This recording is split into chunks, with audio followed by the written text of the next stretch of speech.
Сонымен бүгін біз 11 тамыз таңертеңгі сағат 8:30-да осы жерден Тәжен Ақжігіт бейнеу деген марафонды бастаймыз. 2 күнге созылады. 11-12-сінде бүгін жартысын жүреміз, ертең жартысын жүріп. Осы қасиетті Маңғыстаудың елі өлкенің тәуелсіз жылда қол жеткізген үлкен табыстарының бірі осы әлемнің барлық елдерімен жалғастырып жатқан ұлы жолдар. Сол ұлы жолдың аяқталуына байланысты облыстың деңгейінде өтетін шаралардың бірі ретінде облыстық мәслихаттың осы сайлау 20-шы сайлау округынан депутат ретінде осы жолды велосипедпен өтуді дұрыс көрдім. Соны бастаймыз. Ал жолымыз. Давай. Спуск басталды. Спускыға 40 км сағатына айдап келе жатыр. Арасында демалып қойып. Жақсы спуск.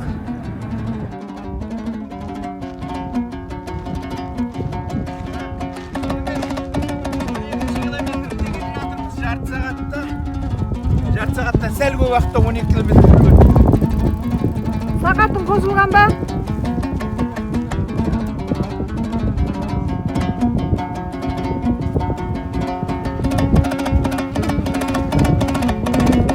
Ане тұрғы жоқ, ане тұрғы. Қосылған ба екен? Жоқ. Қайсысы? Ана жерде тұрған ene. Знакта. Ет бәрі көп болады. Сонымен 12 километрдеміз. Мынау тұлпарым позволить етпесе енді әрбір сағат сайын бір 18-20 километр лақтырып отырсақ, аман сол жететін шығармыз дейді. Бәрі жақсы десе. Жүректің соғысы қандай? Тұлпардың жүрегінің соғысы космонавтікіндей 130. Ойлайсың, ойлайсың. Полужелезный человек кеше айтты. Егер оны су қайда бұрады? Подъемға көтеріліп келе жатыр. Алдымызда Ақжігіт көрінді. Спуск басталды. Спускыға 40 км сағатына айдап келе жатыр. Арасында демалып қойып. Жақсы спуск.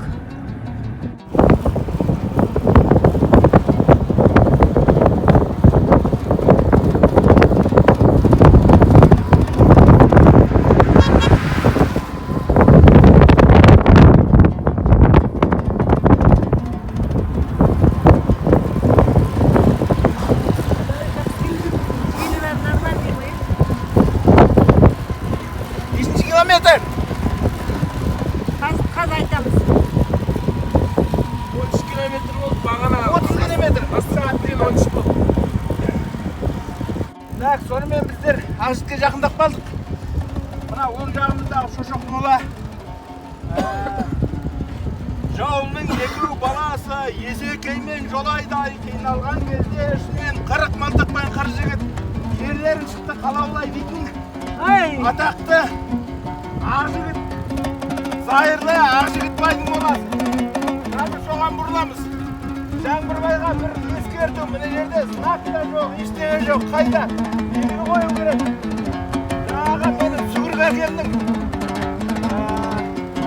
Есекей жолай туралы айтылған несін астына жазып қоюың керек, жәке. Ал жаңбырбайдың жерден бірінші повораттан бұрыламыз, бірінші перекур. Сонымен мінекей Ақжігіт басына келіп дұғалағыштап жол жүріп барады. Атаның ұрпақтары Қырықмылтық Шоға ауылының жігіттері Дәрменов Жаңбырбай бастаған бір топ азаматтар келіп осы бейітті қалпына келтірді, реставрация жұмыстарын жүргізді, жан-жағына қоршау сым жүргізді. Осындай жағдайға жеткізіп қойды. Енді біз бүгін мына саяхатымыздың бір осы жерде азғантай үзіліс жасап ары қарай өтейін деген талабымыз бар. 10 минуттық үзіліс, ары қарай жол жүреміз. Жолдың 20 километрін жүріп өттік, өзі бәрі 85-90 километрде бейнеуді айналып бақында. Бірінші аялдамамыз осы болды. Ал кеттік, тие берсін.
елді мекен манағы айтылған тарихы тонау 69 жылдан совхоз құрылған жерде басталады.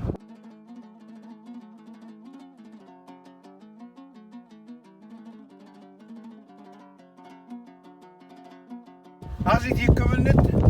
Анау енді ауыл Ақжігіт болса, мынау станция Ақжігіт деген бұрыннан аты бар. Станция Ақжігіт, міне ар жағында. Мына цилиндрдің ар жағында Қызылдың. Соның ар жағында біздің 2000 жылдардың басында мен 5 спорт зал салдым. Сол спорт залдың біреуі осы Ақжігітке түсті.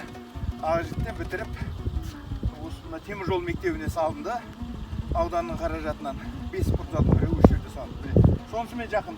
Станция Ақжігіт деген Ескелді Сүгір-Меледім деген Сүгір әкеміздің мынау Бесқаланың ойына бірінші көшіп келіп отырған елді мекені ар жағында 1,5 жылдай ма отырған үйі сол жерде бар. Ақжігіт соның жырларында да бар. Осы ауылдың үлкен ақсақалдарымен осы жерде жырлатып әкемізді. Сол елді мекен сонысымен бізге ыстық. Енді мына ілгерілікте құдық бар дейді. Мына Жаңай деген әкеміздің бабасының құдығы бар дейді, бірақ біз оны құдық басып айта алмайды, сондықтан істеге ете алмайды. Кеттік. Енді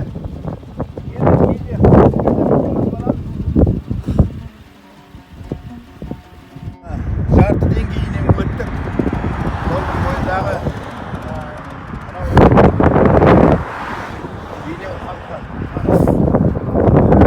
Жеменей, Қойлыбай, Баймағұлы, Марат, Ақшабақ деген менің ұстаздарымен осылар осы жолдың бойында мәңгілік бақи қалған жеріне белгі қойған екен. Маратты да, Қойлыбайды да бүкіл Маңғыстау біледі, сондықтан мен осы жерден аттап өтпейді. Ұстаздарым әр өмір бойы көрші болып бірге атқан анау орталықтағы 29 үйде бірге тұрып талай ақылын тыңдап неміс тілінен сабақ берді. Сол мұғалімімізге бет сипап ұсынып өтіп жатырмыз. Белгіні соның үшін қояды ғой, басын сол ұмытпай қасынан өсіп бара жатырмыз. Ал, жолға шығамыз. Кей берсін, жатқан жері ойып.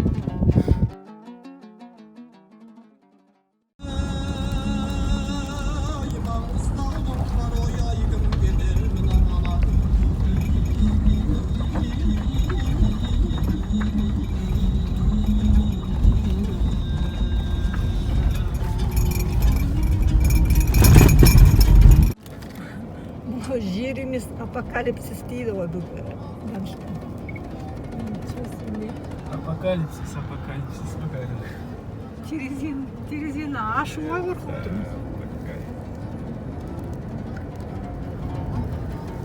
Машины не видно еще, да, хотя? Подею видно жара.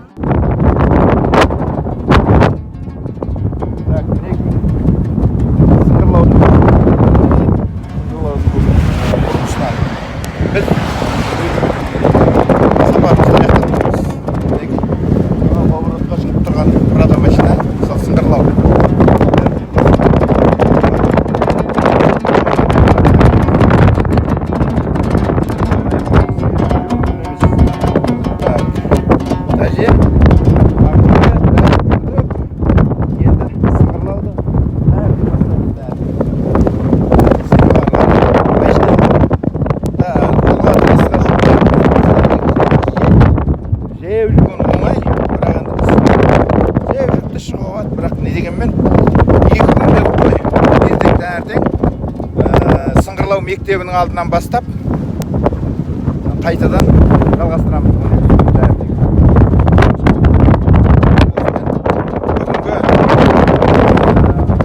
жобамен 65 шақырымдық сапарымыз міне осылай желді дауылмен аяқталды. Сағат ерте әлі Бейнеуге жетуге болады, бірақ мүмкіндік жоқ. Ертең жарықбарында Сыңғырлауды көрсетіп бұл жердегі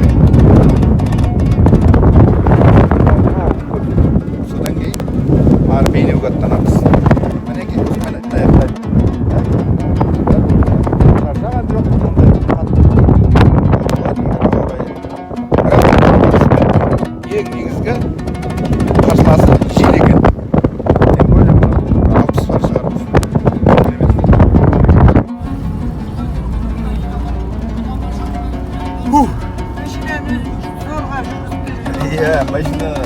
Иә. Тұрған машинаны қозғалды ғой қазір. Раскачивать етеді.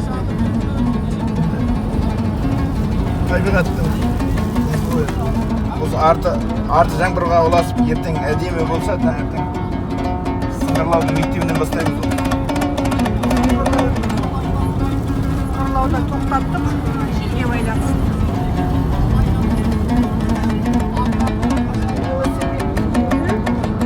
Мына біздің Маңғыстаудың тек қана мынандай тентек нелерінде ауа райында көріп қойыңдар бастамас. Вот міне кішкене аздап бірдеме жауса басылады.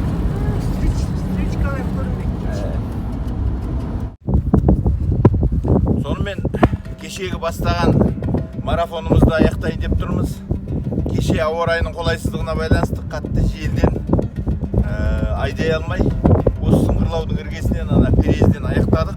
Бүгін қайтадан міне сыңғырлау елді мекенінен бастап тұрмыз. Мынау сыңғырлаудың кіреберісі, мынау Ақбөбекпен қайып, мынау сыңғырлау түре жүрді тұрған ең енді бұны біз Айзеке екеуміз институт бітіріп келіп осы жерде молодой специалист болып жұмыс бастаған жеріміз. Сол мектепті 87 жылы октябрьдің 70 жылдығының құрметіне тапсырып, бар жағына үлкен бөрелер салып тапсырып, абыроймен 12-12 өзінің 9 айда тапсыратын мектебін 9-13 күн дегенде тапсырдық. Одан кейін енді сыңғырлау өсті, үлкейді, көркейді.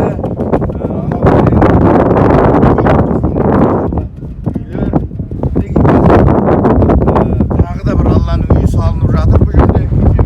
Алдында осы мәслихат депутаттар болып, мынау Онды деген жерде Әбіш Кекілбаев ауылындағы мешіт бар, өз көмегімізді жасап кетсек, міне осы жерде де бір мешіт салынып жатыр. Бұл енді бір осы өлкеге белгілі азамат Нұрлан Шалқыбайұлы деген өзінің аталарына салып жатқан мешіті. Мешіт болатын түрі бар. Ал біз енді ары қарай бастаймыз, менюге қарай тартамыз. Болды, жүреміз менюге қарай. Кешегі тентек жел тағы бастады. Алдымыздан сағат 9:30 болған жоқ. Бірақ сонда да жел қайтадан құтырып бастады. Жүргізей ме? Бірақ енді баға келядымыз.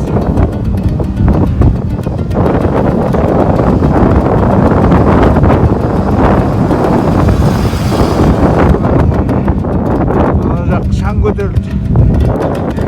Жел тұр, маңдайдан жел.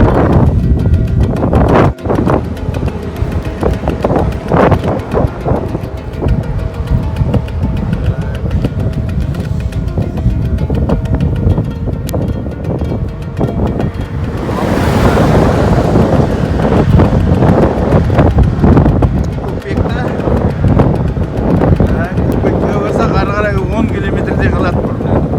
10-12 қалады. Бірақ осы көкпекті алдырмайды. Жел алдымыздан жаяу борасын жүргізбейді. Өте қиын жағдай. Бірақ 10 километрге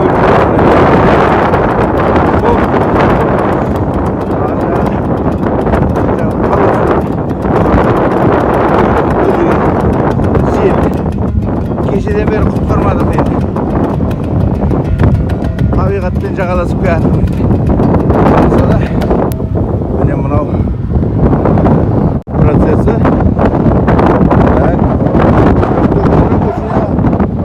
Соны катать етіп жатыр.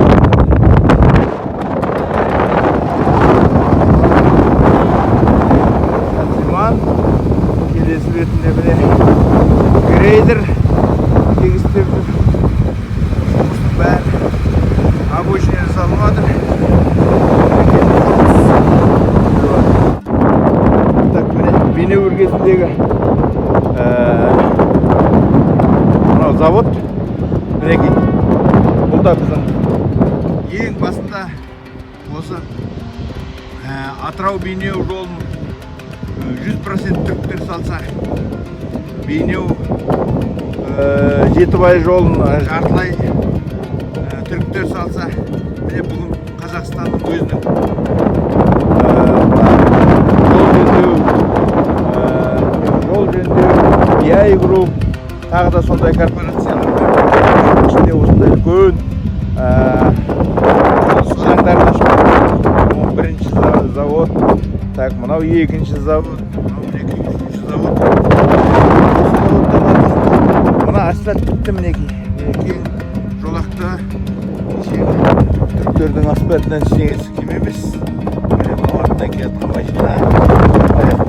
Бағытта жұмыстар істеліп жатыр. Арт жағымызда әлі шаң. Шем болғандан борамай тұр. Так, міне мынау зырылдаған. Жезқазған темір жолы. Оны да салып біздің өзіміздің отандық. Мінекей. Мен де Бейнеуге жақындап қалдым. Міне көрінді Бейнеудің шеті. 7-8 километрден кейін Бейнеу болады. Сосын тағы 3 километрден кейін переезд. Сосын кейін қарай жүрем. Яғни жел артымнан болады. Попутного ветра. Так, ал міне сонымен сөйтірем пока. Так, міне өзімдер жүрейм. Мінекей. Міне бәрі нормально. Аманшылық болса бүгін аяқтаймыз деп тұрмыз репортаждарды. Так, мінекей. Осылай. Міне түйгеніміз, мынау енді жолдан көргеніміз. Жол бітіп жатыр. Бірақ кешегі айтқан 90% бөтен елдің көлігі. Сондықтан да егер осы жолдар ақылы жолдар болатын болып, оның 40% аудандық жергілікті бюджетке түсіп тұрса, біз жаман болмайтын шығармыз деп ойлаймын. Еуропаның елдері сияқты жаңадан елдерге шығар дейміз. Бірақ енді елдің өзіміздің ауылдың машиналарға абонемент болатын. Міне фуралар көрдіңіз ғой? Өзбекстан фуралары зуылдап жатыр. Так, ал жақсы. Осымен аяқтаймын репортажды.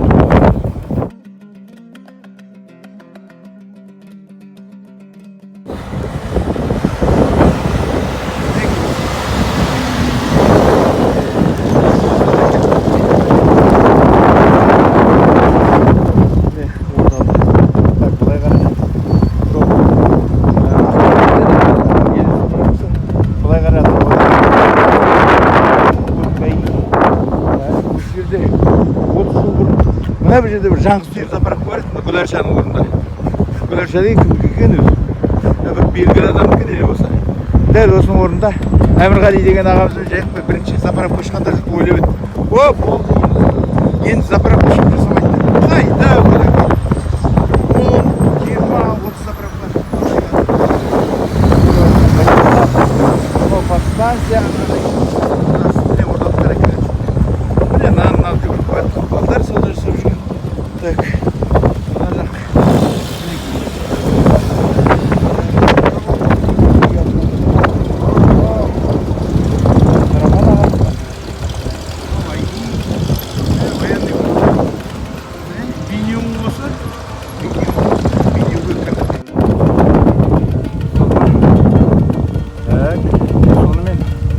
Бейнеуге кірдік мінекей. Так, міне мынау видео. Арт жағымызда роғада қалды. Так. Зеленныйға мен проскочить етуім керек. Светофор акиматтың қасындағы. Міне. Так. Машиналар.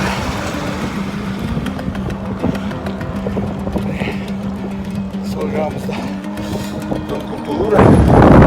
Акимат. Так, міне акимат.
Berdi yürü çıkıyor.